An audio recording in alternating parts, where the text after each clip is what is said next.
pagi saudara-saudari yang dikasih Kristus.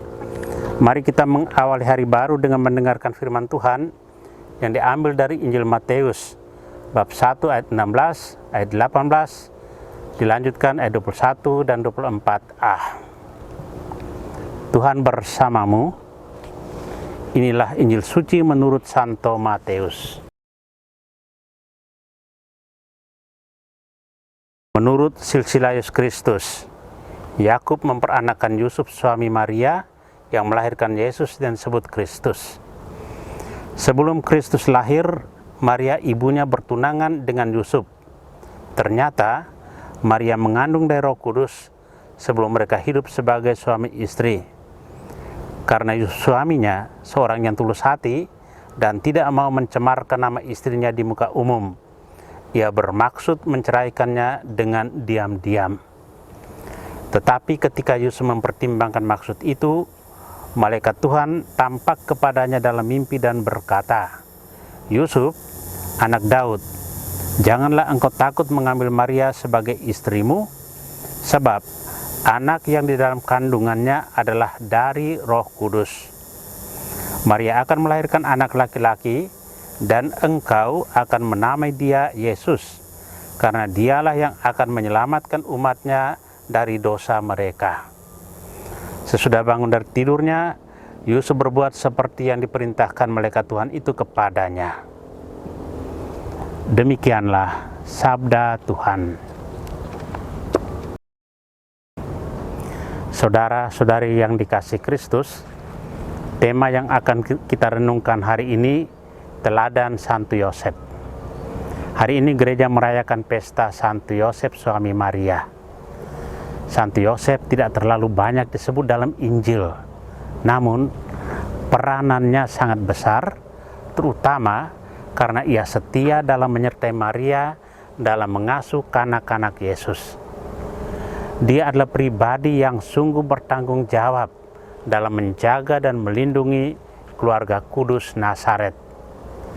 Santo Yosef taat pada kehendak Allah, berani dan dengan tulus mendampingi Maria yang pada waktu itu sudah mengandung karena Roh Kudus.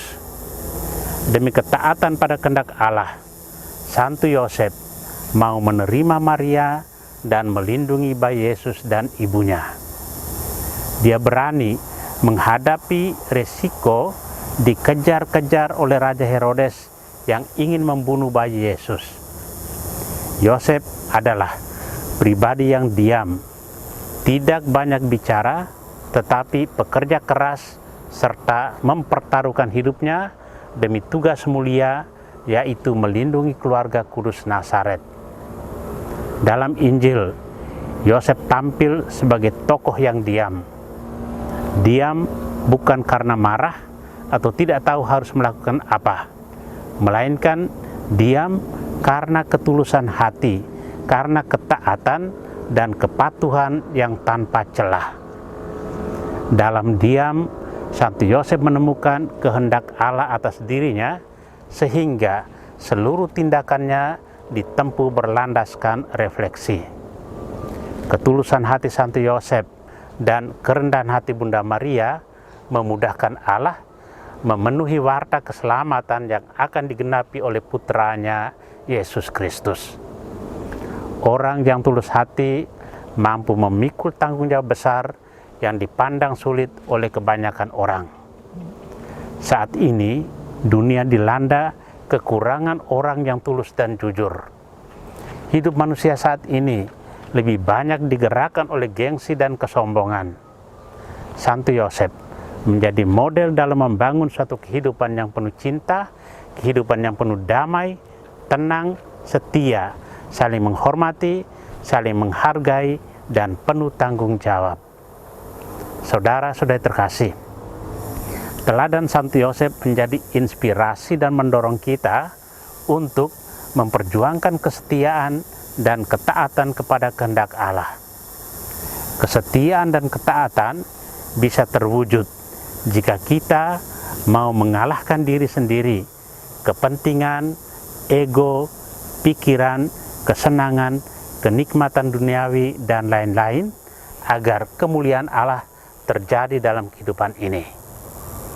Ketika hal itu terjadi, maka kerajaan Allah, kerajaan damai, sungguh terwujud dalam keluarga dan masyarakat kita. Amin.